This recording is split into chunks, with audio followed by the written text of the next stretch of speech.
système de sécurité civile en France, notamment sur les risques naturels, subit bien évidemment l'ensemble de ce dérèglement climatique et on assiste à la fois sur les problèmes de précipitation et de chute de neige, à la fois sur les problèmes de précipitation sous forme de liquide avec des inondations et sur les formes d'orage,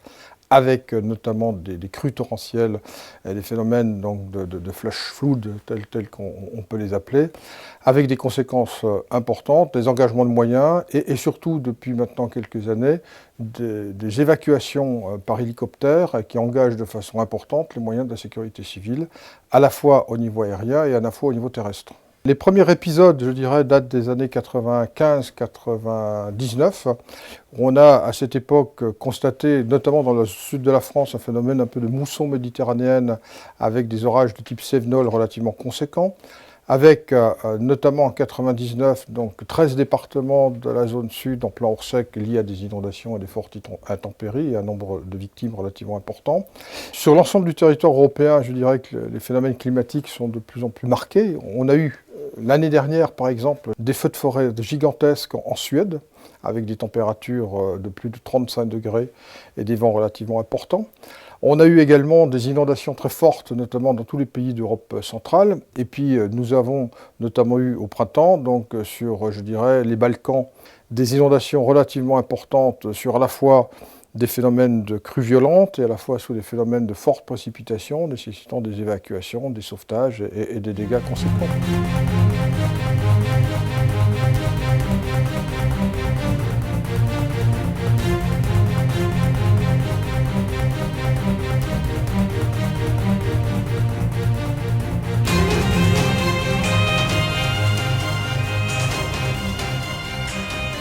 Alors le mécanisme européen de protection civile donc, est un mécanisme qui a été à l'époque créé sous présidence française donc, en 2000.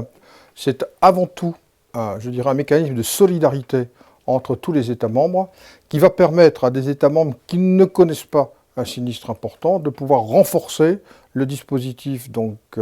opérationnel du pays qui va être sinistré. Et ce pays sinistré va pouvoir bénéficier à la fois de modules de protection civile en fonction du risque. Ça peut être des modules d'inondation, ça peut être des modules de sauvetage des blêments, ça peut être des modules d'intervention chimique. C'est également de l'envoi d'experts spécialisés. Donc tout ce dispositif s'accompagne également d'un dispositif de formation. L'objectif étant d'avoir, je dirais, une force de frappe au niveau européen, constituée par les États membres, avec un soutien financier et administratif de l'Union européenne pour faire face à l'ensemble des catastrophes, d'abord à l'intérieur de l'Union européenne et ensuite à l'extérieur de l'Union européenne pour sauver et sauvegarder les citoyens européens qui pourraient être donc blessés ou victimes, je dirais, dans toutes ces catastrophes. Alors les derniers événements dans lesquels ce mécanisme de protection civile est intervenu, c'est bien sûr la crise migratoire. C'est également dernièrement au Népal, lors du tremblement de terre au Népal, avec l'envoi par la France de modules de potabilité, de modules de sauvetage des blêments, mais également d'autres modules comme des postes médicaux avancés par l'Italie ou comme d'autres unités de potabilité par l'Allemagne, donc une véritable solidarité donc, dans ce domaine. Ce fut dernièrement donc, des avions feux de forêt que la France a envoyés en Grèce, donc à la suite des feux de forêt que ce pays connaissait. La France est un des éléments moteurs de ce mécanisme de protection civile, pour deux raisons. D'abord parce que la France est à l'initiative de ce mécanisme européen de protection civile. Et deuxièmement parce que la France est aussi un pays qui est concerné par l'ensemble des risques, que ce soit les risques sur la partie métropolitaine et bien sûr sur la partie outre-mer, que l'on oublie un petit peu de temps en temps et qu'il faut souligner. C'est là qu'on a les événements de type volcanique, les événements de type tsunami, en particulier, qui peuvent être générateurs de dégâts relativement conséquents. Le modèle français de sécurité civile est un modèle, je dirais, unique, qui s'exporte bien, parce qu'il est à la fois conçu sur un modèle professionnel avec les sapeurs-pompiers, avec les formations militaires de sécurité civile, avec tout un dispositif opérationnel professionnel, et également, et surtout, avec des sapeurs-pompiers volontaires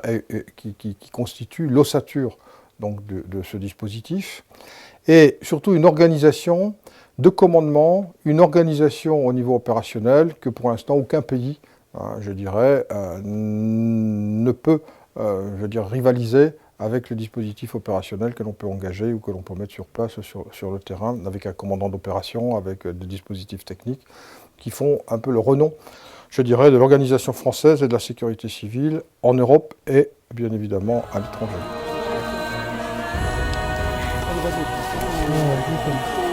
Oui, c'est bon, c'est bon.